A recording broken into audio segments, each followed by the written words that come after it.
Hi, welcome to Let Them Talk. I was hoping they'd be able to see ourselves on the screen here, so maybe we could switch to that.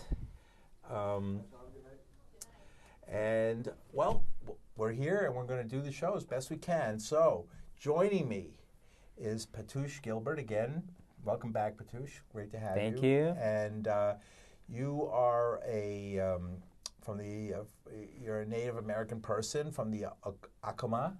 Right, that's correct. Nation, which is one of the oldest continuously inhabited nations on this continent. In North America, yes. I would say so. And we have you silhouetted against a nuclear power plant, which cannot be good considering the history of your region of the country, which is the southwestern U.S., New Mexico, Arizona, the Four Corners, Colorado, Utah, one of the most beautiful areas of the whole United States, in my opinion, and many people's opinion.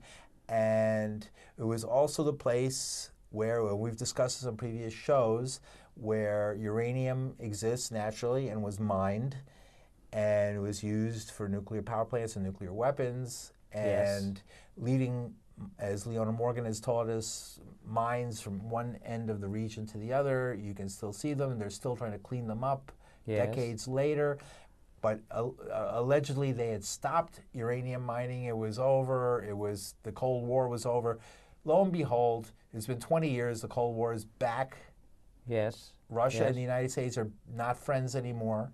They were friends for a little bit. Things calmed down for a little bit. They took apart most of their weapons, and now they want to build new ones. And as well as bring back nuclear power as the green alternative. And that's what our governor here in New York State is always saying. We have 4 nuclear power plants here. Yeah, I hear that. Yes, this is the green alternative that's going to bring an end to global warming.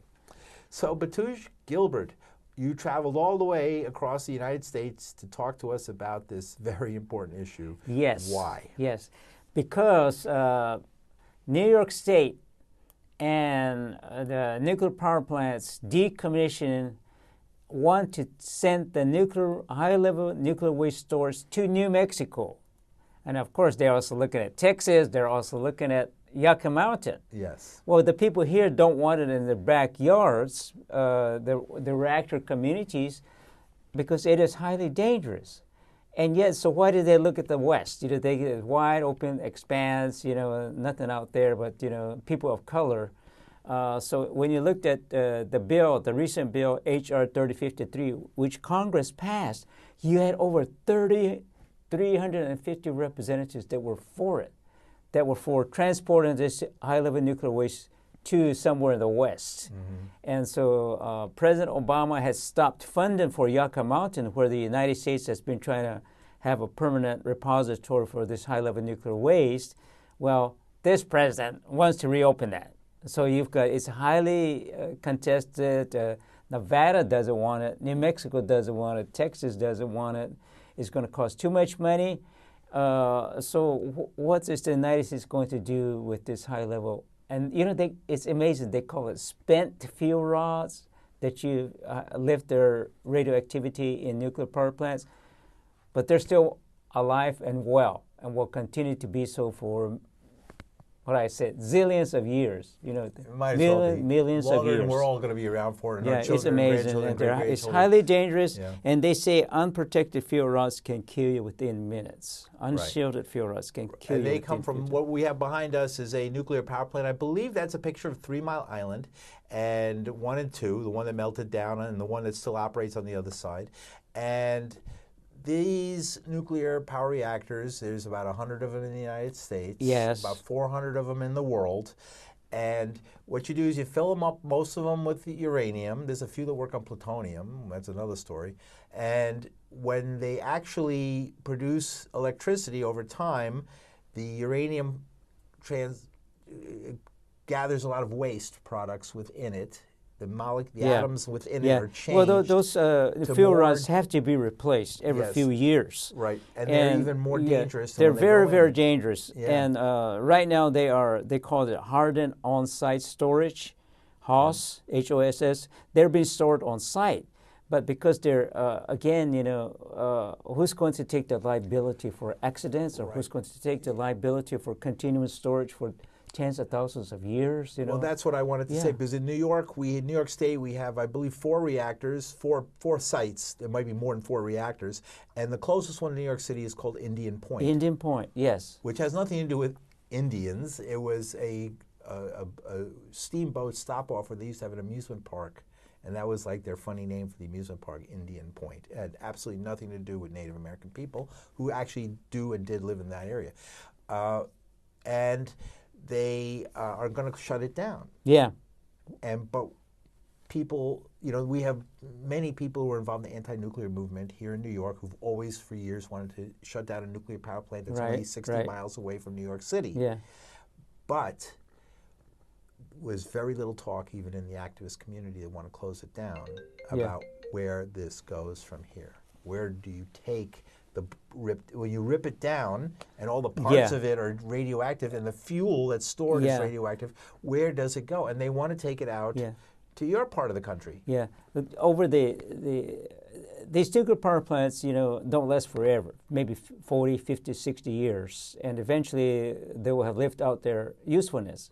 And the sad thing about some of these older plants, the regulators, the power companies are saying, we want to keep them online can you permit us for another 20, 30, 40 years? And the Nuclear Regulatory Commission permits them that. Mm-hmm. Yeah, but eventually they're all going to outlive their usefulness. So this whole process going through this, they call it decommissioning. Yes. And so again, what do you do with all of those not only the spent fuel rods, but like you've mentioned, the equipment or all the whole buildings, all that stuff. Yeah, that's all a that huge stuff there, amount which of stuff. is again highly radioactive. Right. Yeah. And not only did we see that, for example, the province of Fukushima. Yes. Well, all of that you try to protect the spent fuel rods by putting lots of water into it. Well, what do you do with the water that's become radioactive? Well, dump it into the ocean, or just try to store it somewhere on the land. See, that's the problem that the nuclear power plants really create. Right. And I've always wondered, well, why do people allow such a power generation plant to be built in their backyards in the big cities, upstate New York, on the Hudson River, or on the Lake Ontario? Well, I think a lot of people did not realize the dangers of it. Well, let's look at it spiritually, because I think in our religious way of looking at things, humans on this part of the country, and especially with their roots in Europe, have a religious spiritual view that sort of encourages us to be God himself. Yeah, that's amazing. That's amazing you say that, because the first atomic bomb tested, you know what they named it? They called it the Trinity site. So what does that have to do with God's creation? It's humans that developed this. Yeah, the first atomic bomb test. But you know something, Paul? Those people that live close to the first atomic bomb test, they call themselves the Tularosa downwinders.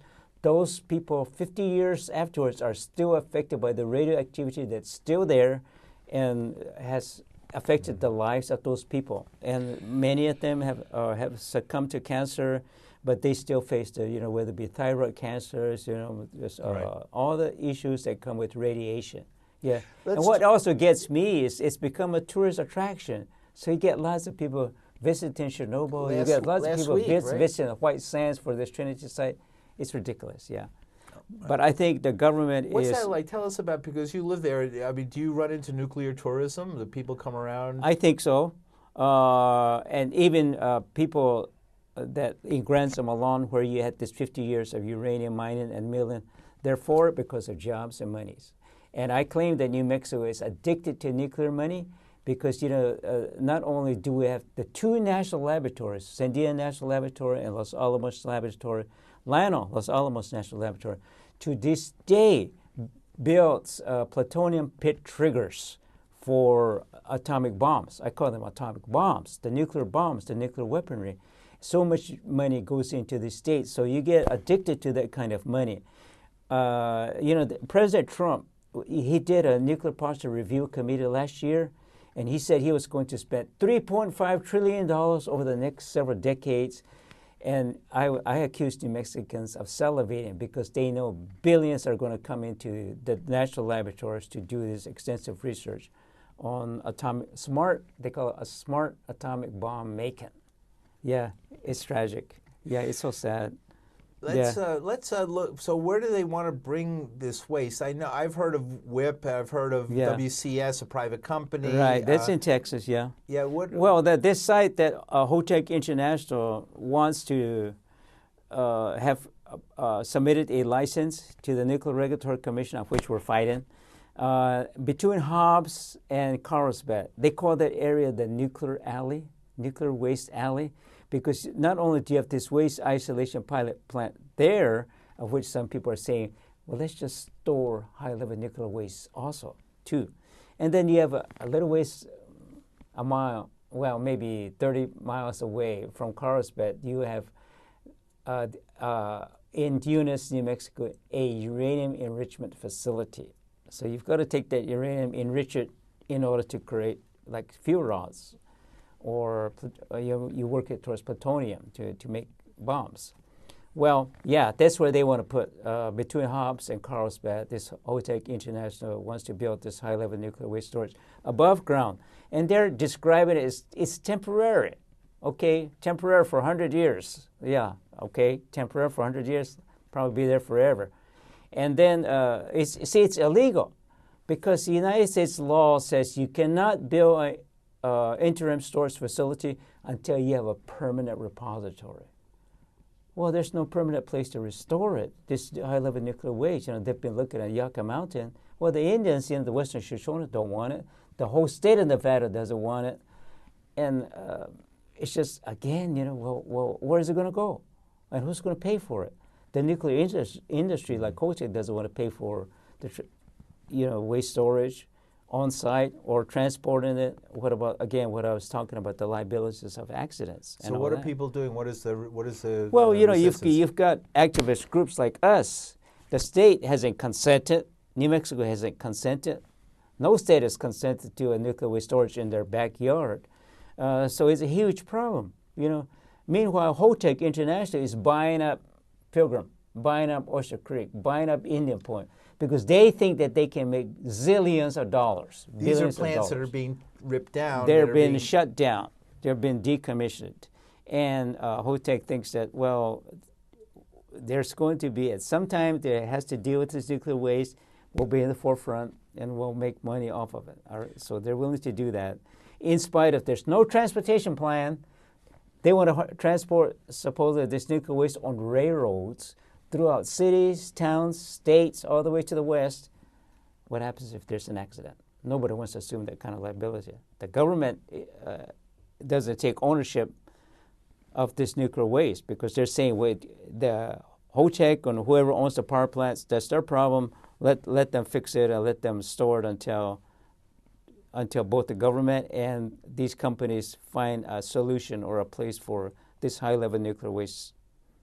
Let me ask you this, because here we have a lot of nuclear plants and a strong anti-nuclear movement that has built up. I mean, New York it's famous. It's like California. They had theirs. We've shut down Indian Point. Oyster Creek is being shut down. And you mentioned that's in New Jersey.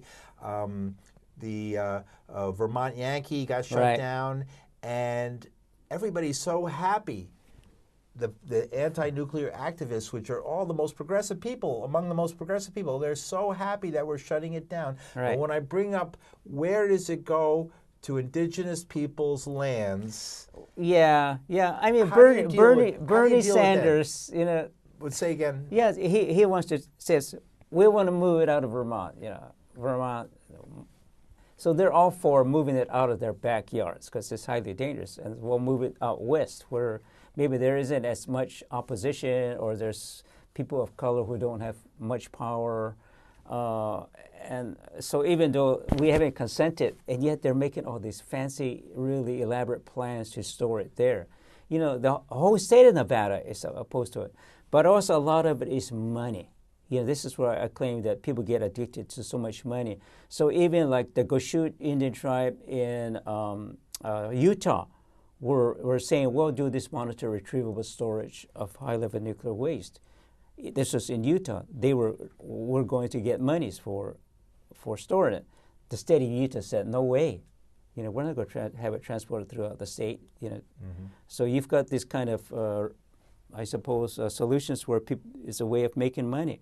I think a lot of people or some people get bought into that. What is the solution? Do you have any suggestions? No, I don't. Don't build nuclear power plants. And the only solution now is to, if you're going to build nuclear power plants or you're going to continue to maintain these, then you're going to have to take that responsibility of storing that on site until a permanent site is eventually somehow figured out. Yeah. Science is in this conundrum where they think that we can't fix it. You know, is the engineer solution, we can deal with it. Well, Yeah, they haven't dealt with atomic bomb. They haven't done anything about the nuclear waste storage. So it's a complex problem. Now they're going to start this. They've already started this $1 trillion modernization. We've been talking about nuclear power, which actually is a more high-level, dangerous waste because we have these fuel rods that are sitting inside a nuclear power plant for months and years and become more and more poisonous, while actually the bomb production is what they call low-level nuclear waste, which is sort of a misnomer in its own right. But that's all.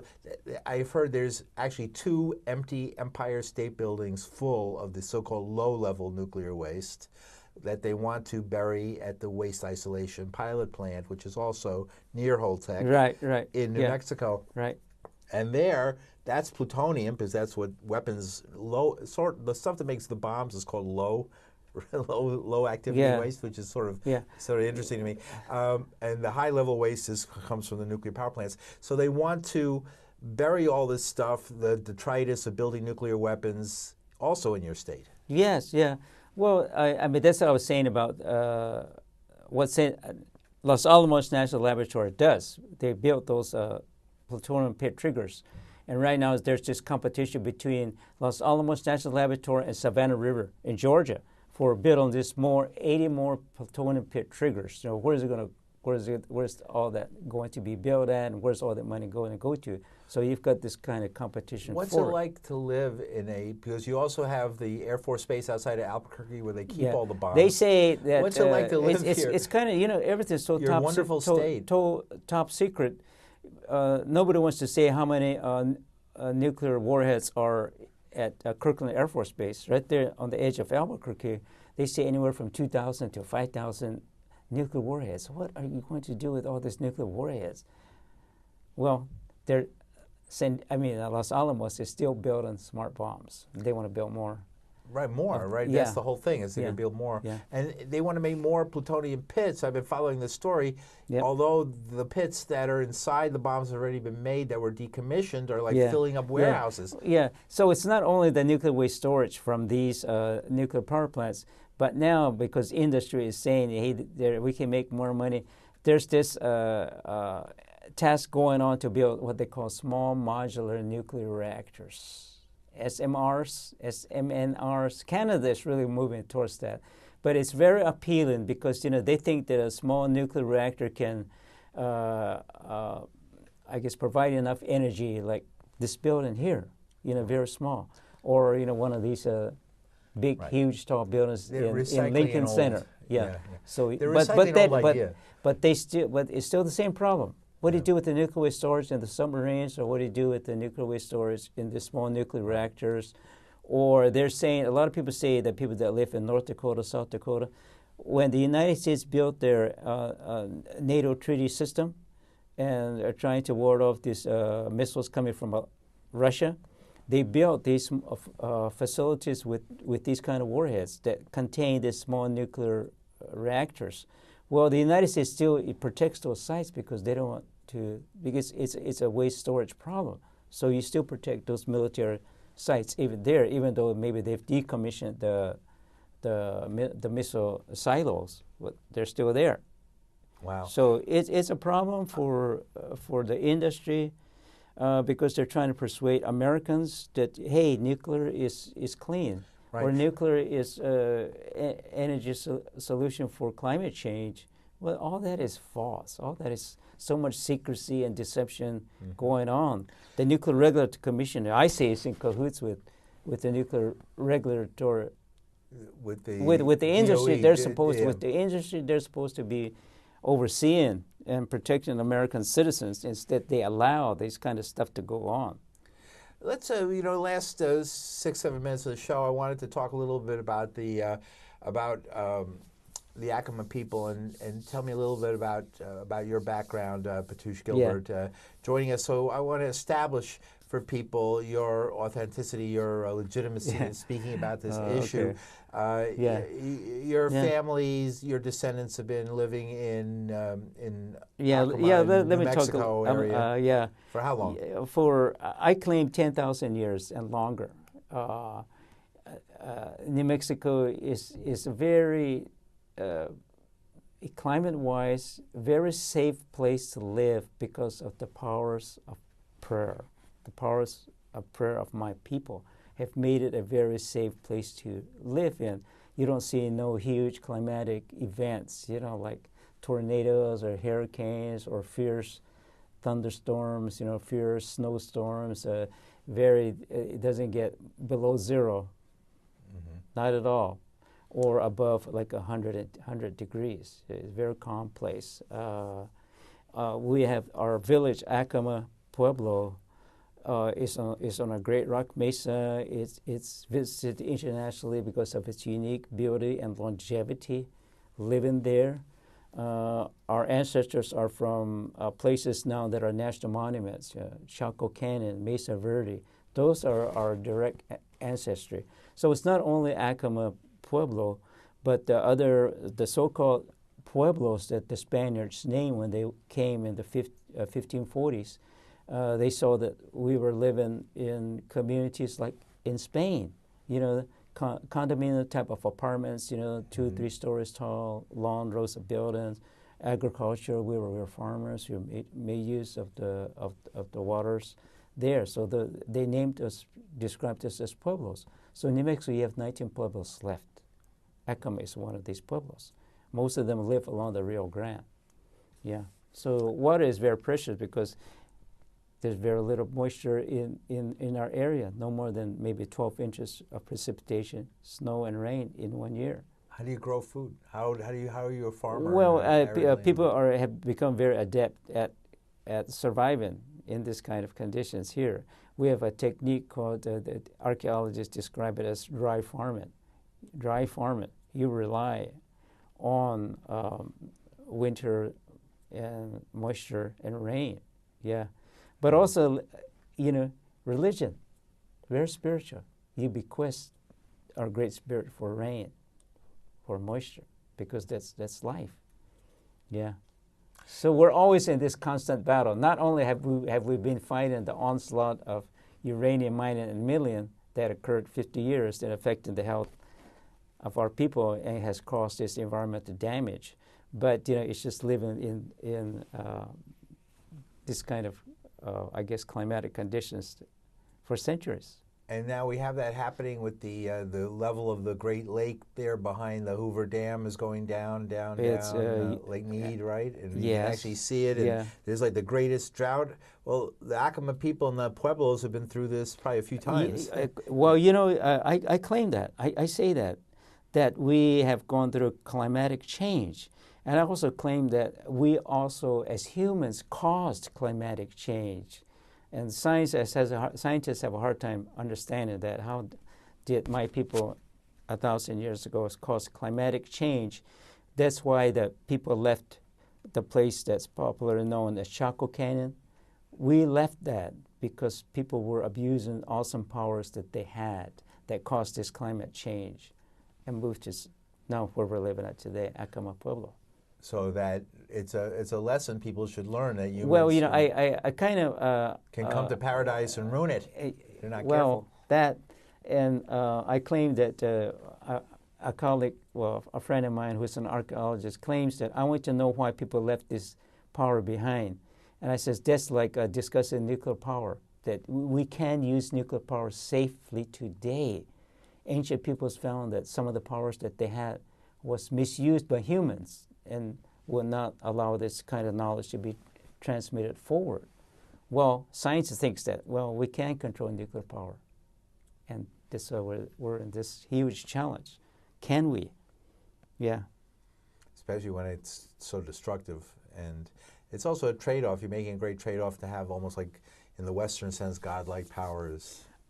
Yeah, well, the humans, I think humans like a 1,000-megawatt nuclear power plant that could run a whole city the size of Albuquerque, one plant. Yeah, and I think that's some of the thoughts behind the small nuclear modular reactors, that it's doable.